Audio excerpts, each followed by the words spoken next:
Estás escuchando Milenio 3 por Aluca Nanica. Voy a grabar todo. ¿Qué pasa, Luis? ¿Cómo te encuentras? Todo con la radio. Sobrecogido. Camino iniciático, ¿no? La entrada ya tiene algo. La entrada ya tiene algo, pero lo que nos espera dentro es aún mucho más interesante.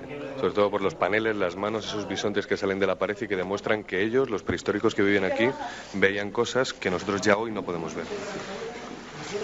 ¿Voy? Sí. ¿Cómo hay que bajar por aquí, chicos? ¿Agarrándose? Sí, ahora te ponemos. Ah, vale. Espera que baje.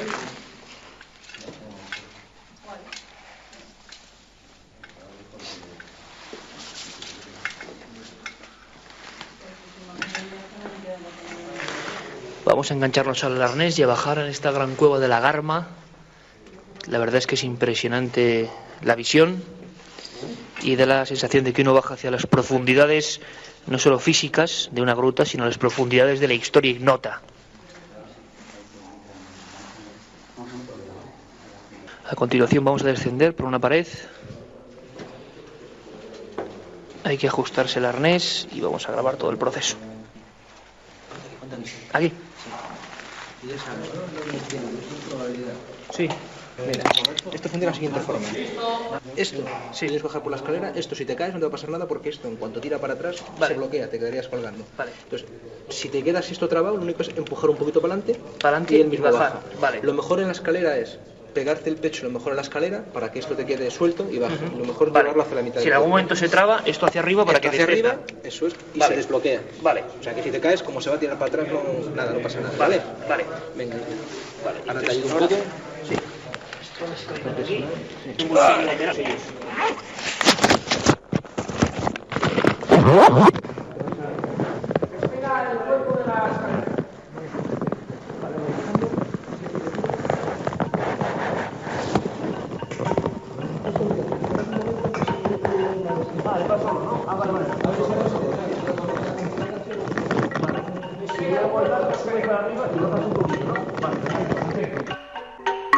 No sé vosotros, amigos, pero yo prácticamente estoy escuchando los sonidos de la prehistoria. Unos sonidos remotos como esta especie y la percusión de las estalactitas. Lo que escuchabais era el descenso a una cueva que jamás ha sido filmada, la cueva de la Garma, en pleno corazón de Cantabria. Arneses, cuerdas y la radio. Mi idea, invitaros a todos a una aventura, a conocer, a sentir la prehistoria, nuestra prehistoria, sus misterios, los brujos, los seres híbridos, los chamanes, las sombras. Una pequeña confesión.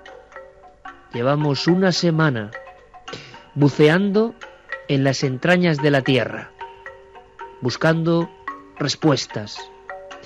No es fácil contar en la radio imágenes, pero la radio es mágica. Os invito a tomar el arnés, a engancharos de la cuerda y a vivir la aventura con nosotros. Y entonces como son paredes que son bastante blandas, hay que procurar no apoyarse las paredes, ¿eh? O sea, hay que intentar ir andando sin hacer mucho porque se pueden desprender los bloques y es un desastre. Entonces vamos a pasar por esta zanja, vamos a una salita que hay interior, tenemos que pasar por un agujero en la pared para acceder a la sala siguiente, luego hay que pasar un paso muy antipático abrazando una estalagmita que cuesta un poquito pasar, pero bueno, vamos con calma y luego ya llegamos a espacios mayores. Vamos a bajar una cima, luego vamos a atravesar una cueva grande que es la galería intermedia, luego bajaremos otra cima de 15 metros y ya llegamos a la galería inferior, luego ya ahí os sigo contando. Muy bien, muy bien.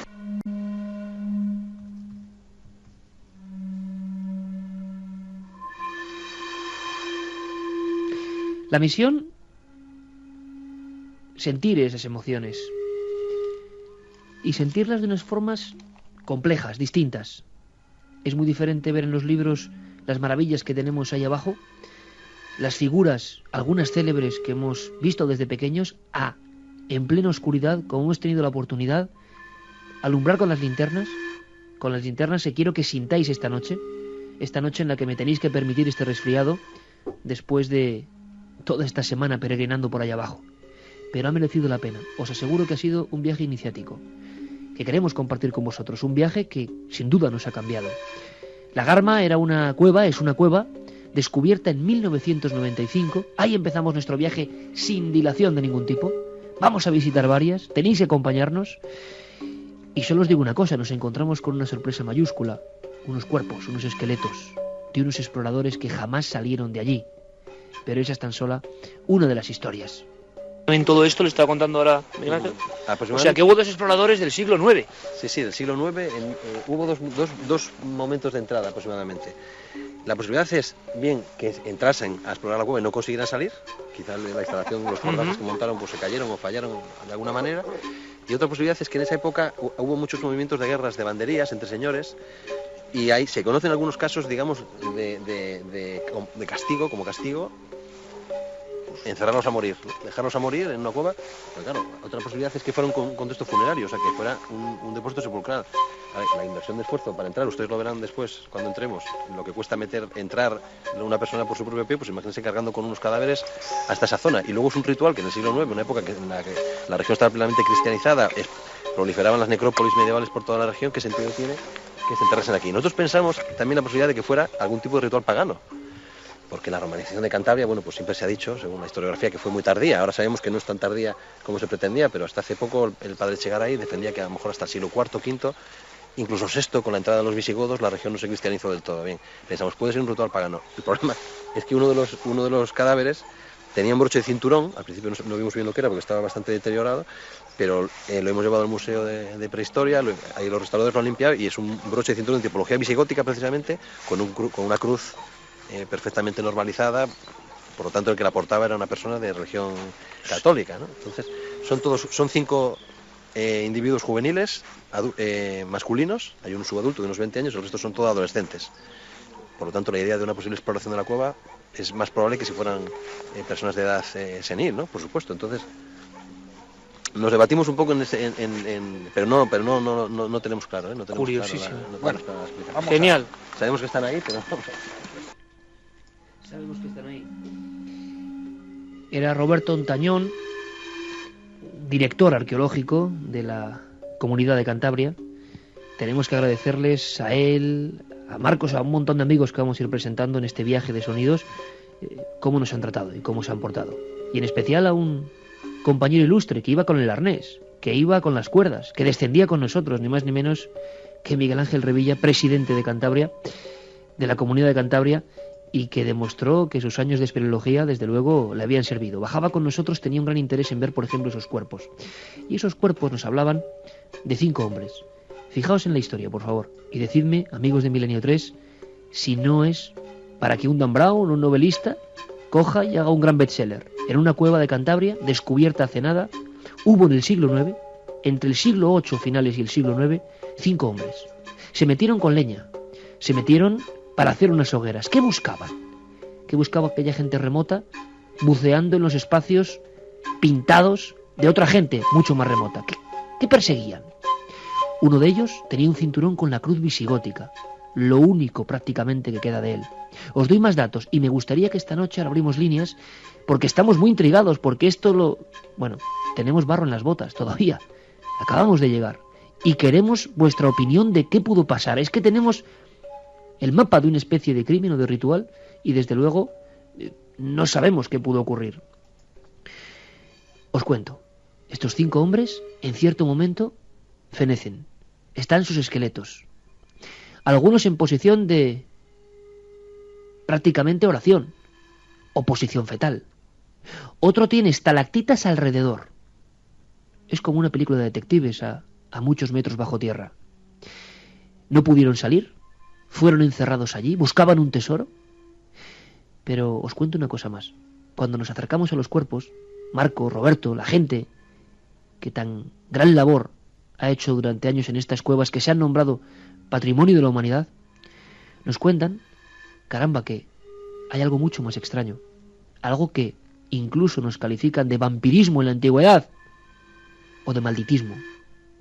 Los 5 cuerpos, y algunos están en auténticos abismos, en auténticas simas, en un lugar sin luz, en perenne oscuridad desde hace 15.000 años. Esos cuerpos de los exploradores tienen una marca. La marca de la violencia. Alguien, uno de ellos quizás, pero ¿cómo es posible? Todos tienen el cráneo no aplastado, sino convertido en polvo. A su lado, las piedras con restos de esos fragmentos del cráneo donde sus cabezas fueron molidas pacientemente. ¿Por quién? Si nadie había vuelto a entrar. ¿Con qué se encontraron esos 5 exploradores medievales de la Garma? ¿Por qué tenemos 5 esqueletos perfectos y las cabezas pulverizadas? Cada uno en un sitio de la cueva, y no hay huellas de nadie más. ¿Podéis ayudarnos?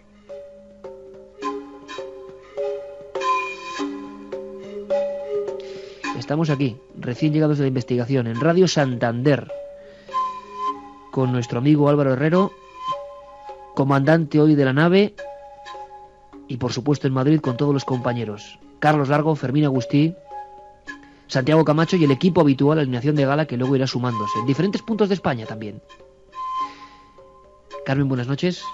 Buenas madrugadas, Iker. Todavía, menos mal que tú no estabas resfriada antes del viaje, pero con voz de cueva también. La mía es la voz del chamán ya, pero creo que la gente me lo va a perdonar. ¿Qué historias nos hemos encontrado a cada paso? Agradecemos, lo repito porque creo que es un lujo al gobierno de Cantabria, permitirnos meter las cámaras y los micrófonos en lugares que nunca se han hecho públicos, tan solo en el mundo de lo científico, pero jamás hemos visto cosas que casi nadie ha visto en estos días. Pero esos esqueletos es una de las primeras imágenes que podemos contar en el teatro del aire que es la radio, ¿no? La verdad es que durante estos días hemos vivido muchas aventuras y en esta cueva de la Garma donde nos adentrábamos, pues era una de ellas, sobre todo por lo inaccesible del lugar.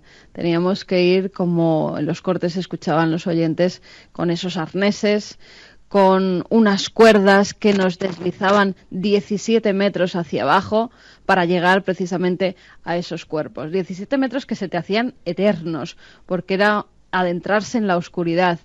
Y luego veías que eran todo rocas, que eran todo estalactitas y estalagmitas, que ibas resbalándote allá por donde caminabas y al final en una especie de explanada que había era donde se encontraba sobre todo uno de los cuerpos, el que mejor se veía, completamente extendido, yacía con la boca hacia arriba. Y justo lo que decía, sí, que era alrededor de él había estalactitas, había estalagmitas que habían sido cortadas colocadas o puestas allí por algo. Bueno, se cree que fueron colocadas en un principio, y es una de las hipótesis, porque ese cuerpo fue tapado con una especie de tela o de sudario. Y para sujetar esa tela se dice que pusieron esos trozos de estalactita para que no se quitara, para que los animales, si es que los había en esas cuevas, los pequeños roedores, pues no dieran buena cuenta de ese cuerpo. Pero 5 cuerpos. Alguien quien los machacó, no sé si quien los mató, pero quien los persiguió hasta destrozar sus huesos, su cráneo, algo nunca visto en la arqueología mundial en una cueva, no dejó huella y fue machacándolos uno a uno en estancias muy diferentes, en zonas muy diferentes de la cueva. ¿Quién era el guardián de la cueva? Es que esto, repito, lo coge Dan Brown. Ese cinturón en el Museo de Prehistoria de Santander. Eran del siglo IX, eran visigodos. ¿Qué buscaban? Miguel Ángel Revilla, que es un hombre muy intuitivo, nos dijo de repente, oye, entraron de casualidad, decían los arqueólogos, y él dice, bueno, aquí hay una hoguera. Miramos a la derecha y había restos de una hoguera del siglo IX. Parecía haber sido apagada ayer mismo. Y de pronto, él dice, caramba, si llevaban leña, sabían que venían a algo, no venían, no se perdieron, no, como había hipótesis que decían, se hundieron en una parte de la gruta, o... no, sabían muy bien que tenían que pasar muchas horas. ¿Por qué? ¿Hay algo en esa cueva de la Garma? Y la verdad es que fuimos uno a uno buscando esos cuerpos en la llamada zona o foso 5. Y era algo impresionante, de verdad. Yo nunca he visto nada parecido. Los huesos perfectamente conservados por ese vapor, vamos a llamarlo así, desde mi ignorancia, claro. Esa bruma que en algunas cuevas nos hemos encontrado y que genera fantasmagorías cuando hay luces o cuando hay sonidos como esto. Lo que estamos escuchando, repito, son estalagmitas tocadas, sin ningún aderezo de estudio, por experimentadores que saben que hace 15.000, 16.000, 20.000 años se practicaba música ahí abajo. ¿Por qué? Luis era uno de los compañeros más emocionados en hacer este viaje, que yo digo que nos ha marcado, sin duda, y que marcará nuestra forma de pensar. Él nos decía que era un viaje iniciático. Hay que pasar por lugares donde casi no cabes, donde tienes que meter primero una pierna y meterte en una especie de ataúd que pasa a otro lado. Y esto significaba algo. Y al final una pintura, una cara. Un monstruo humanizado, quizá. Un ser híbrido. Para algunos el tercer estado del chamanismo. La mente en la caverna, amigo Luis Álvarez. Buenas noches. Buenas noches, ¿qué tal? Yo impresionadísimo, ¿no? Digamos, estoy enamorado de las cuevas. Yo también. Desde que iniciáramos, pues recuerdo al final de la segunda temporada aquel documental en el que hicimos, aquel reportaje documental, en el que hicimos un repaso por todas las asturianas. Y yo, Iker, te insistía mucho con esta historia, porque yo sabía que era apasionante, porque estas pinturas, cuando ingresas en una cueva y entras a profundidades no recomendables, ¿no? Digamos que irradian algo que yo estoy convencido que incluso te lo llevas. Por eso cuando entras ahí, entras, digamos, con la confianza de que vas acompañado por gente que sabe entrar y sabe salir, pero también con la certeza, Iker, de que te llevas algo a tu casa que muy probablemente nadie se lleva, porque hemos estado en lugares donde no se puede entrar. Hay sitios, bueno, digamos, por ejemplo, las cuevas del complejo Monte Castillo, es una de las más importantes. Monte Sagrado, que ahora vamos a visitar. Pues hay muchas zonas con pinturas que se visitan, pero sin embargo hay otras zonas que no se pueden ver. Y nosotros hemos tenido el privilegio de descorrer la cinta, de atravesar grutas y galerías y agachados, pues ponernos frente a estos paneles, tumbarnos sobre la piedra y a menos de 1 metro de distancia contemplar figuras geométricas, manos adheridas a la pared en negativo y un montón de cosas, ¿no? Que, bueno, pues te reconoces en ellas y al final acabas diciendo la frase de siempre: no somos unos privilegiados por vivir la historia de la humanidad en primera persona. ¿Huesos aquí? Sí, pues abajo está apretado. ¿Has visto? Hay un montón. Mira. Pues justamente hay una zona que hemos entrado ahora dentro de la cueva que está, pero repleta de huesos. Es como decían en Belmez, esto está preñado de huesos. Pues igual. Estamos viendo, yo creo que son de animales. Antes hemos visto un fémur humano, pero estos me imagino que serán de animales. Y además ha habido un proceso como de entrada iniciática, ¿no? Sí. ¿Por qué? Pues porque hemos accedido por un sitio muy angosto, por una especie de apertura dentro de la piedra, en la que al parecer pues entrabas ya a otro mundo, como a una estancia donde al parecer se hacían ya los rituales de tipo chamánico aquí. Estábamos comentando que es impresionante. Directores de arqueología como Roberto Ontañón, director de todo el complejo de las cuevas, que es que 9 han sido proclamadas, ya lo era Altamira, claro, Patrimonio de la Humanidad, y esto hay que darlo a conocer, por favor, porque es el misterio en estado puro. Marcos García, me comentabas ahora, Luis, escuchando esta sorpresa de Carmen al ver lechos y lechos de huesos humanos, de huesos de animales, de patas de bisonte. Es que no nos lo creíamos, porque lo impresionante, Carmen, era entrar en una cueva donde no había entrado prácticamente nadie más que algunos investigadores, para poner las cámaras, repito, y en zonas donde casi nadie había entrado, y entonces, claro, todo estaba no tocado. La sensación, decía, dejadme por favor que lea, tenía aquí un apunte, el gran, luego vais a escuchar, queridos amigos, si seguís con nosotros, a uno de los más grandes prehistoriadores de la historia. Encima hemos tenido la suerte de coincidir con él, ¿no? Con Jean Clods. Pero su compañero, David Lewis Williams, uno de los hombres que cambió la concepción de la historia de la humanidad con un estudio impresionante que causó un gran revuelo, del que vamos a hablar, que se llamaba Los chamanes de la prehistoria. Y os vamos a contar los 3 estadios. Para ellos las pinturas representan no algo tan sencillo como la caza, sino 3 estadios del trance. Y creo que a los que nos gusta el misterio nos interesa. Bueno, pues Lewis Williams, en su obra maestra, La mente en la caverna, decía algo que ahora comprendemos mucho mejor. Yo cuando en mi cuaderno negro tomaba estos apuntes, llegando hacia Santander, dispuesto a esta investigación, no sabía lo que significaba esto. Dice lo siguiente, Lewis Williams: a mi modo de ver, no existe enigma arqueológico mayor que el del arte subterráneo de la Europa occidental del Paleolítico superior. Todo aquel que se ha agachado y se ha arrastrado bajo tierra a lo largo de un extraño pasaje completamente oscuro durante más de 1 kilómetro, aquel que se ha deslizado por bancos de fango y ha vadeado oscuros lagos y ríos ocultos para enfrentarse al final de tan arriesgado viaje, con una pintura de un mamut peludo, extinguido, o de un poderoso bisonte, encorvado, jamás, dice Lewis Williams, volverá a ser el mismo. Cubierto de barro y exhausto, el explorador estará contemplando la ilimitada tierra incógnita de la mente humana. Y caramba, ¿cómo comprendemos ahora esas palabras? Porque esa mente, que era muy parecida a la nuestra, dejó en las pinturas, dejó en sus representaciones un código que es el gran código por resolver, y que tenemos que conocer porque uno de los lugares privilegiados del mundo está aquí, en nuestro país. Por cierto, Carmen, que yo me emociono, vías de contacto, porque igual nos ayudan a resolver la historia detectivesca de los 5 exploradores, con el cráneo pulverizado de la Garma. O igual nuestros oyentes han visitado algunas de esas cuevas, como la del Castillo, las Monedas, que son fácilmente accesibles, que están abiertas al público y que son sensacionales para verlas. O tal vez nos pueden decir dónde hay cuevas con arte paleolítico, para que así el equipo de Milenio 3 y de Cuarto Milenio se desplace y también grabe esas estancias de otro tiempo. 7640, palabra clave Milenio, espacio y vuestros mensajes, y Milenio 3 con número @cadenaser.com si nos escribís a través del correo electrónico.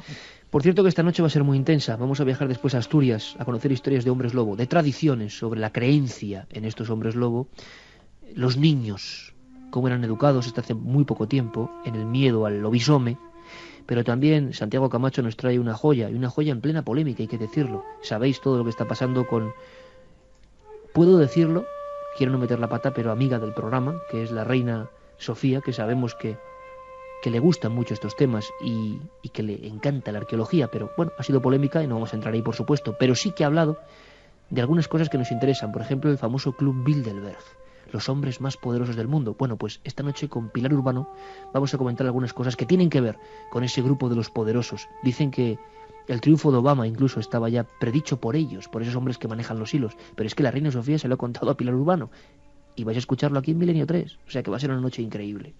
Increíble, tanto como darnos cuenta de que hay un monte sagrado, junto a Puente Viesgo, pleno corazón de Cantabria, un monte que concentra 43 galerías, si no me equivoco, muchas con pinturas, algunas se pueden ver, amigos, no perdéis la oportunidad de visitar el castillo o visitar las monedas, lo hemos hecho, y hemos tenido, como decía Luis, ese pequeño privilegio, pero para contaros lo de visitar otras que llevan mucho tiempo cerradas, algunas como la Pasiega, abrupta, incógnita, el techo se te clava en la cabeza, el techo se te pone en los hombros, y notas la oscuridad, y notas la densidad del aire que se va cargando, y vas con tu linterna, y poco a poco te dicen, apaga la linterna, y todo se vuelve una oscuridad en la que no ves ni tu propia mano. Me ha pasado estos días en una cueva cuyo nombre no voy a mencionar. De repente me dicen, mira tu mano, y no podía verla. Pasó un minuto, pasaron 2, mira tu mano, y no podía verla.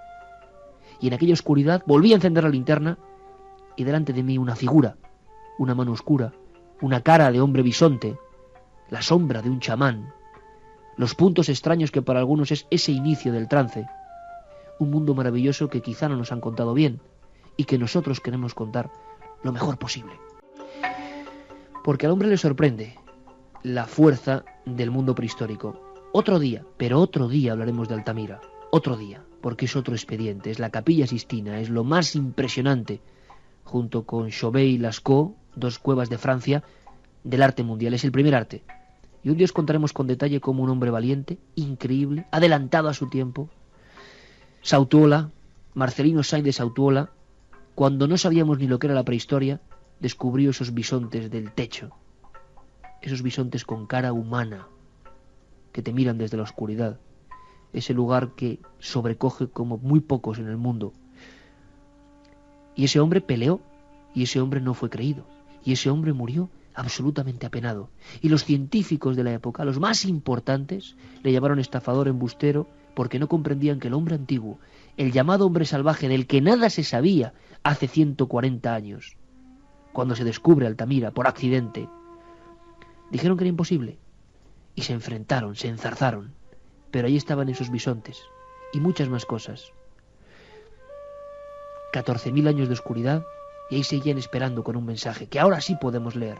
Los mismos científicos que machacaron, insultaron, llamaron farsantes a Utuola, los mismos exactamente, luego dijeron que era la mayor maravilla, el primer arte.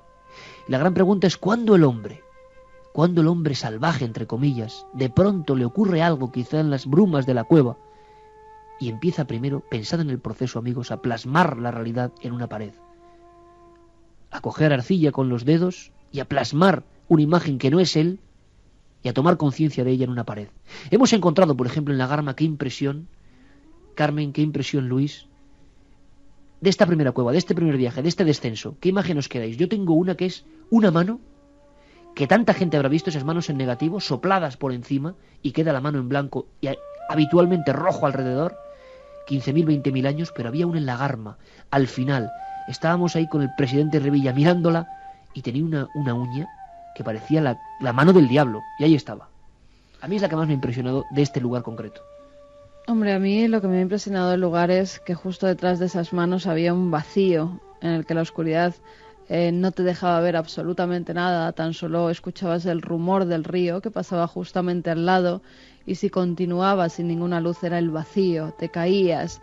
Y otra de las imágenes que me ha impactado bastante era cuando, después de descender, de haber estado realizando las imágenes junto a los cuerpos, a los esqueletos, subíamos por esa inmensa escalera, agarrados de un arnés por el peligro que conlleva estar 17 metros y medio, si no recuerdo mal, en las entrañas de la mismísima tierra, y el mirar hacia abajo y no ver absolutamente nada, estar suspendida en el vacío, tan solo atada por un arnés, y abajo ni las piedras se veían. Son dos imágenes que esa oscuridad se te queda en la retina, porque muy pocas veces se puede ver. Siempre vemos una rendija de algo, una luz que sale a tu paso, pero cuando estás ahí arriba no ves absolutamente nada, y entonces las piedras te pesan encima. A mí me gustó mucho, porque recuerdo que íbamos agachados tú y yo, y justo en ese final de la Garma, dije, espera un momento, Iker. Levanté la linterna y dije, mira ahora. Y 3 manos plantadas sobre ese panel, en eso que yo he tratado de reconocer o de interpretar como una especie de mirador del Paleolítico, un mirador al limbo. Porque, bueno, tú estabas sentado con el presidente Revilla, estabais ahí charlando tranquilamente, apaciblemente, en un ambiente en el que se oye el sonido del agua, de ese nivel freático inferior que está formando nuevas cuevas a unos 30 o 40 metros por debajo de donde nos encontrábamos, en esa especie, digo, de mirador paleolítico.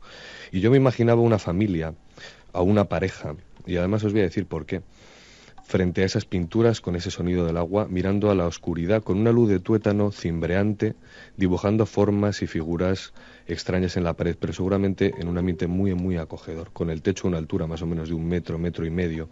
Y digo una pareja porque una de las pinturas son 3 manos negativas. Y bueno, antes lo has dicho muy bien, es una técnica de soplado. Lo que es el contorno de la mano está en rojo, en un polvillo rojo, y el resto, lo que es toda la mano, digamos que está en blanco, es la propia roca caliza. Una de esas manos tiene una pulsera, es una cosa que han descubierto, con lo cual era una mujer, y la otra parecía masculina, pero no dejaba de ser una mano grácil, como de un joven que no tenía, digamos, una muñeca muy, muy trabajada. Esto es muy interesante, porque yo no dejaba de imaginarme esa pareja trasladándome en el tiempo. Pues digamos, no sé, allí tranquilamente charlando, escuchando ese ruido del agua, como esa especie de mirador al más allá, ¿no? Pero hay una figura que casi era mucho más impresionante y que si no te la enseñan pasa desapercibida porque no te das cuenta. Y es una especie de bisonte, medio cuerpo de bisonte, que sale de la roca en una especie de verruga que hay en un alto, sobre todo después de descender esos 17 metros de cañón. Y tú ves una especie, como digo, de bisonte que el hombre prehistórico aprovecha con esos relieves para dibujar encima con una perfección inaudita, ¿no? Y yo le preguntaba tanto a Marcos, ¿no?, como bueno, a los compañeros que estaban por allí, que nos trasladaban en el interior de la cueva, ¿por qué lo habían pintado a medias, ¿no? Y ellos decían, claro, es que una de las cosas que no sabemos, pero interpretamos que podría ser, es que lo más probable es que ellos vieran a los animales danzar aquí dentro. Y lo más probable es que alguien viera en esa verruga que sale de la roca a un bisonte asomándose desde ese velo, desde esa membrana que es la pared húmeda y que está marcando un paso entre el más allá y este mundo que para nosotros hoy día sería el mundo real. Y cuando Luis cuenta esto, dejadme que del cuaderno de campo saque otra historia que hemos recogido en estos días trepidantes. Chema, porque le conocen así tiene que ser. Chema es el gran especialista, el que ha mantenido y el que con su esfuerzo ha logrado también que estas cuevas de Cantabria sean patrimonio de la humanidad. Bueno, pues un hombre de esos impresionantes, ¿no? 47 años vagando por las cuevas del Monte Sagrado, un monte que nuestro querido Fernando Jiménez del Oso, cuando lo vio, dijo: caramba, parece una gran pirámide. ¿Por qué ese monte tiene las 4 cuevas patrimonio de la humanidad llenas de dibujos y cada cueva es completamente distinta? ¿Por qué? Bueno, pues Chema me contaba una historia y yo le volví a decir: caramba, querido amigo, esto es para otra novela. Os cuento la historia en un minuto. Chema un día estaba, como tantas veces, solo por la cueva del Castillo. Una cueva que vio a los más grandes de la prehistoria, el padre Brel, Obermayer, Cartilac, vagar por sus pasillos buscando las nuevas Altamiras. Altamira había sido admitida, el hombre antiguo era el hombre prehistórico, pintaba y hacía arte. Imaginaos lo que significa eso, el salto. Todo por un perro que entra en unas rocas, se pierde, y luego una niña, la hija de Sautuola, que ve esos bueyes. Dijo: papá, bueyes. Ahí estaba ese techo. Bueno, pues después de eso, buscan en Puente Viesgo, en ese monte, y lo encuentran. Hay más muestras de este arte extrañísimo. Un arte que es sobrenatural, sin lugar a dudas. Y entonces Chema, uno de esos días, quizá hace unos cuantos años, intenta hacer una demostración muy útil, que es utilizar lo que ha dicho Luis, lámparas de tuétano. Coge un bol, una especie de cenicero de barro, antiguo como podía ser de aquella época, compra tuétano, esa caña de los huesos de algunos animales, lo pone, y con una mecha, como hacían ellos, va iluminando con una luz blanquecina. Imaginaos, por favor, los pasos de Chema, un hombre que lo sabe todo, que podría ser el único, yo creo, que de alguna de esas cuevas saldría a ciegas, y me cuenta que se queda en un lugar que ahora llaman Sala del Tótem. Y es que en mitad de esa sala hay un extraño ídolo. Y lo habíamos visto en muchas fotografías, pero no lo habíamos sentido como hoy. Tenía forma de bisonte, pero no un bisonte cualquiera, un bisonte humano.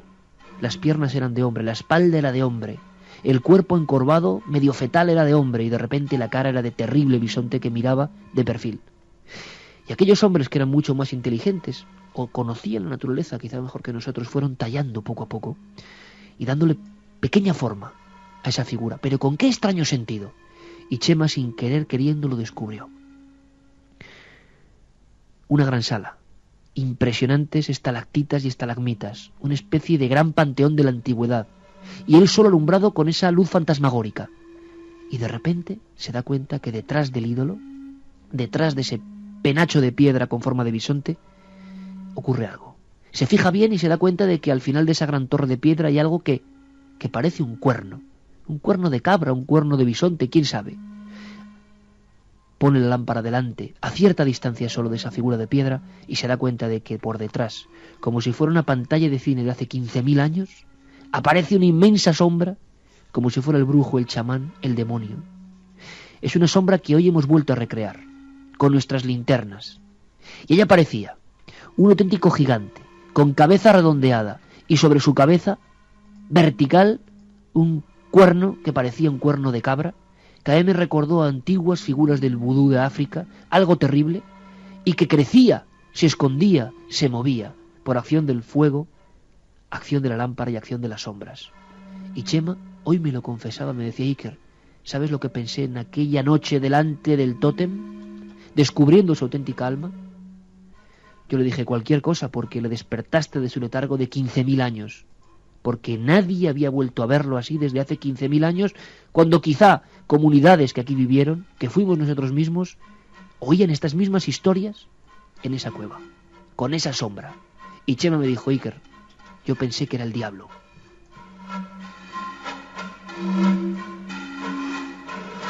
Parece mentira, Carmen, pero no todos los descubrimientos son antiguos. La Garma, si no me equivoco, se descubre en el año 95. En 1995 es cuando se descubre, además porque estaban haciendo excavaciones un equipo de la Universidad de Cantabria, entre ellos estaba Roberto Ontañón, al que has hecho antes referencia, y es cuando empiezan a descubrirlas y cuando empiezan a investigar sobre ellas y a bajar, y cuando se encuentran los cuerpos y cuando se encuentran incluso una máscara como las que hay en Altamira, como las que hay al fondo en la Cola de Caballo.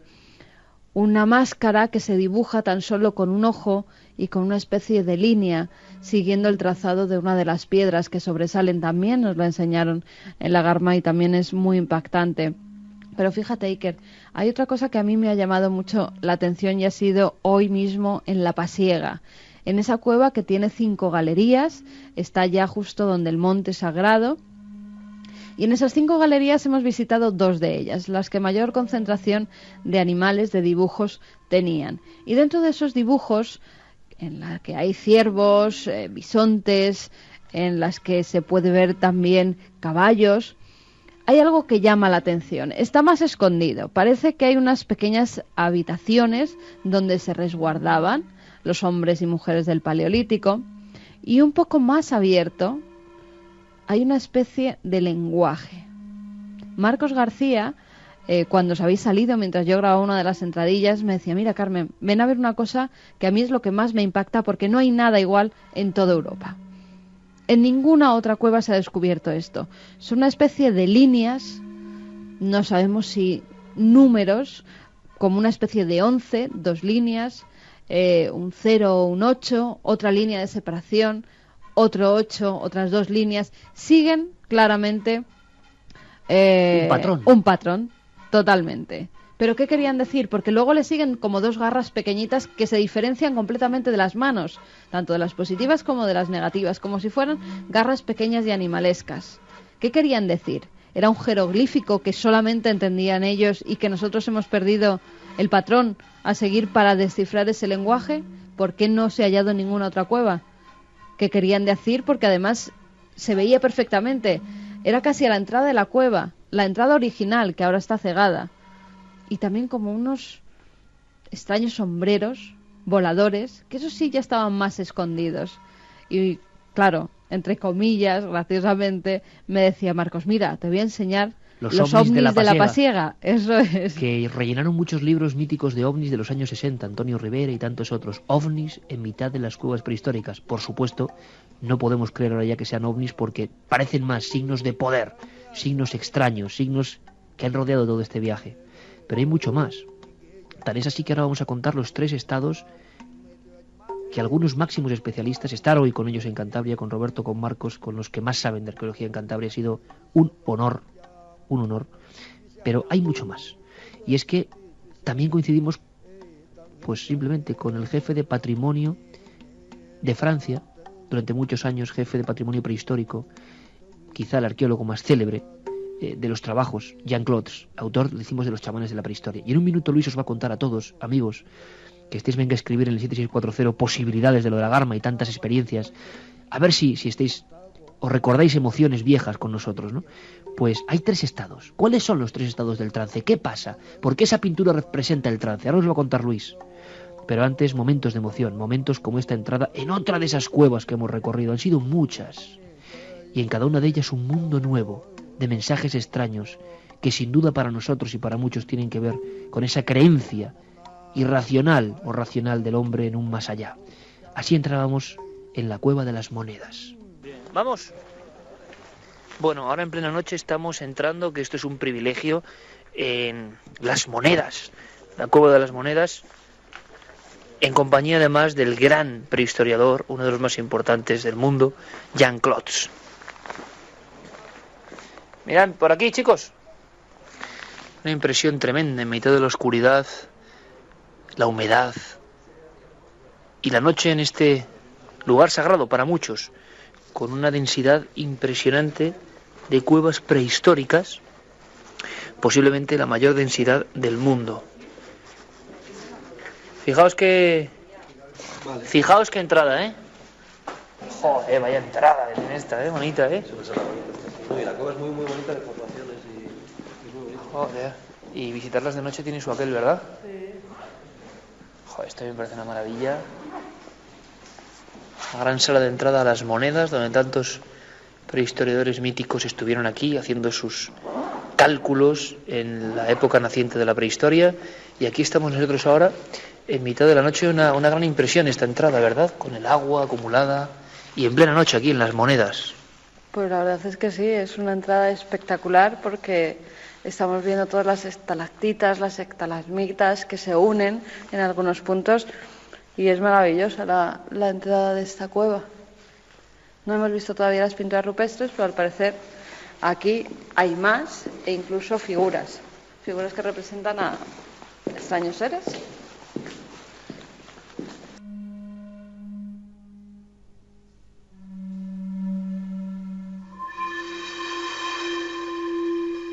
Toda esta banda sonora, El canto de las piedras, experimentos efectuados para recrear estados alterados de conciencia que se podían producir ahí. Luis, brevemente, porque quiero que todo el mundo, vamos a seguir en la segunda hora con algunos minutos de esta investigación que creo que merece muchísimo la pena. Ojalá en alguna gente despertemos amor por la prehistoria, ¿no? Y por esto, este arte, que es el primer arte, y mucho más que arte, porque es pura magia. 3 estados del trance que plantea este estudioso Jean Clods, 3 estados de visiones que se reflejan en las paredes. ¿Cuáles son? Bueno, es que habría que explicar, Iker, que la ciencia ha dado un vuelco en este sentido en los últimos años. Es Mircea Eliade en los años 50 el que empieza a hablar de chamanismo, pero por aquel entonces las teorías de Braille eran las que tenían más fuerza y todos lo estudiamos en los cuadernos en el colegio. Estamos hablando de que cuando veíamos una pintura rupestre nos decían que era magia simpática. Yo pinto en la pared para que cuando salga fuera me encuentre el bisonte que pinté. Digamos que si yo pinto, aprendo con H intercalada la presa que está fuera. Después la teoría del Eguagugano, Leroy Gurhan, hablaba más bien de lugares de iniciación y aportaba, digamos, una dimensión aún mayor a toda esta teoría. Y es cierta, las dos son ciertas probablemente, y la tercera, la más revolucionaria, que es bastante reciente, parte de Jean Clods, que como decías ha sido una absoluta casualidad encontrarlo en Puente Viesgo, en el mismo hotel además. ¿Tú crees en la casualidad? No creo absolutamente para nada, porque además veníamos precisamente guiados por ese libro y justo nos lo encontramos allí, ¿no? Y es... Que es tremendo, venir a hacer un reportaje sobre los chamanes de la prehistoria y encontrarnos en el mismo lugar con Jean Clods, pero esto como es difícil de creer, bueno, sigue porque es difícil de creer. Es un libro que efectuó además con un compañero, David Lewis Williams, que hace unos 15 años, una cosa, y se conocían en congresos y veían que tenían ciertas afinidades a la hora de interpretar ese encorsetado mundo de los arqueólogos que en ocasiones, lanzándose los trastos a la cabeza, hacen que la ciencia no avance. Y en este caso ellos se pusieron el mundo por montera y Lewis Williams, digamos, con una formación en neurología impresionante, empezó a darse cuenta desde sus estudios en Johannesburgo y así como en algunas tribus que pudo investigar en África, los bosquimanos, que es muy probable que todas esas figuras, esos puntos que están reflejados en las cuevas y que no tienen ningún sentido, que para nosotros, digamos, no son importantes cuando la gente en una cueva quiere ver un bisonte, pero cuando ve una parrilla, o lo que ellos llaman los científicos ideomorfos, o cuando ven puntos, les parecen como, digamos, desechos, pero son muy interesantes, porque toda esta teoría arranca diciendo que digamos que es como una especie de tebeo. Entonces un tebeo para que cuando alguien entre en la cueva y va a ser iniciado, tenga, digamos, un mapa de lo que va a ver y lo que va a suceder. No olvidemos, decíamos antes, que es muy probable que la gente que entraba en las cuevas con esas luces, esos sonidos y esa mente todavía no demasiado racionalizada por la ilustración y todo el desarrollo y el bombardeo, ojo, que tenemos a día de hoy constantemente, pues veía cosas que nosotros no somos capaces de ver. Y esa especie de tebeo formado, pues imaginemos por ejemplo una especie de rectángulo rayado con formas... Fase 1. Esa sería la fase 1. Puntos y formas geométricas que se van cada vez configurando más hacia la fase 2, que todos dibujamos alguna vez en los cuadernos. Es una cosa curiosísima, como si fuera una especie de pentagrama. Digamos que esos son puntos, según decía Lewis Williams, que nos arroja nuestra mente, son imágenes neuronales que se van cada vez configurando como más definidas y que pasan de repente a formar figuras. Por ejemplo, vamos a hacerlo claro, fase 1, puntos rojos, cruces rojas, cuadrados, esos que vemos cuando a veces apretamos mucho los ojos al estar en absoluta oscuridad, como estoy haciendo ahora yo, y se ven formas. Bueno, pues eso el chamán lo ve, o alguna gente que va a cierto lugar de la cueva lo ve. Y la fase 2 sería como si esos puntos tomaran, por ejemplo, una figura de serpiente. Tomaran forma de serpiente, efectivamente, y se fueran formando cada vez más cada vez más en figuras que además representan partes que en nuestra cultura serían reconocibles. Hay modelos, y una vez más nos vamos a referir a Jung, y ya sé que es una cosa recurrente, pero es así, porque él precisamente un siglo antes habló de esto. Digamos que influyen y que son perfectamente reconocibles. Si hoy día iniciáramos un trance chamánico veríamos otra cosa, pero ellos veían animales porque su tótem precisamente era un bisonte, un caballo. Dicen que el bisonte para el género masculino, representando el género masculino, y los caballos para el género Perfecto. femenino. Fase 2. Esos puntos y formas iniciales cobran un sentido para ese mundo. Y de repente, la fase más profunda, la fase de lo que llaman trance, la zona de las visiones, y donde, según estos especialistas, se efectúan algunas pinturas, siempre, y luego lo vamos a contar, en lugares a veces muy apartados, muy oscuros, donde solo cabe una persona, donde nadie va a ir a ver ese arte. No es un arte para ser contemplado, sino para ser iniciado. Y esa fase 3, ¿qué aparece en esa fase 3? Pues esa fase 3, digamos que cruzamos el umbral del más allá. Y ese velo que es la pared, parece que de repente vibra, se transforma, la atraviesas, los animales pasan en tu espacio, tú pasas a su espacio, y la realidad, digamos que no se distingue entre una cosa y otra. Es como si tú te transformas en animal o los animales se transforman en humanos. Y es por eso por lo que en Covaciella, por ejemplo, encontramos esas imágenes con bisontes con ojos humanos. O en Altamira. O en Altamira, que digamos que es quizá la más representativa. Incluso se comunican, porque esto es una cosa que hablábamos con Marcos, y decía, es muy probable que ellos se comunicaran, ¿no? Es muy probable que hubiera una especie de diálogo entre ese espíritu al que tú le preguntas algo y él te responde, y que además cumple una función importantísima para la tribu, porque no olvidemos que, salvando las distancias, es muy probable que estos lugares fueran como pequeñas iglesias para ellos, y entraban allí a entrar en contacto con el mundo de los espíritus. Vamos a escuchar a grandes especialistas a la vuelta, por ejemplo el director del Museo de Altamira, comentando qué pasaba en esa penumbra de algunas cuevas, pero más emociones, más instantes.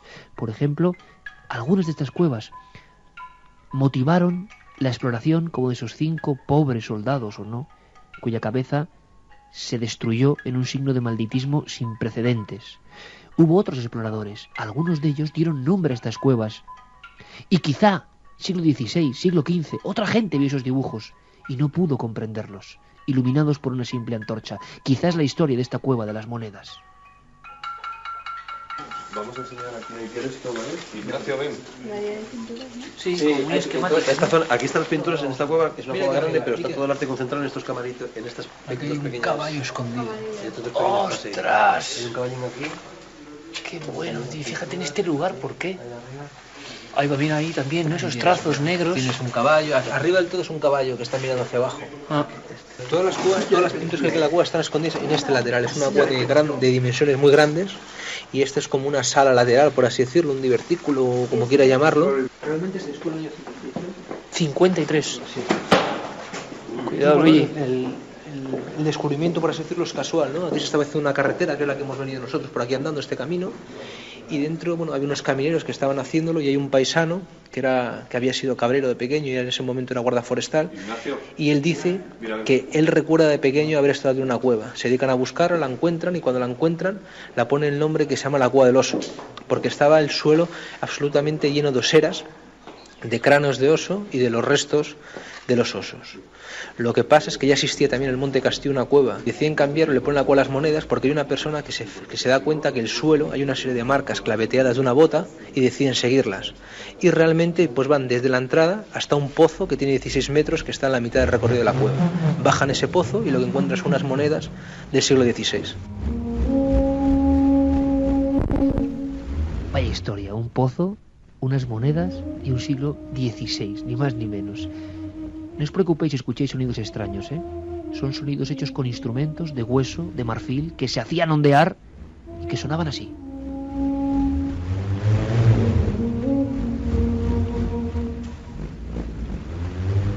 Es que esta noche viajamos a la prehistoria como nunca hemos hecho. Descendemos por la cuerda del arnés. 1653 esas monedas de nadie. 1563. Perfecto. Le llamaban antes la cueva de los osos a las monedas porque se encontraron además restos de ese animal en la superficie. Pero como bien decía Marcos, cuando empezaron a buscar, vieron que había un pozo y había 20 monedas que estaban acuñadas en esa fecha, 1563. Ese es el año. Continuamos en un instante. Milenio 3. Viajamos por la prehistoria y por muchísimos más mundos. Vamos a enseñar aquí a Iker esto, ¿vale? Ignacio, ven.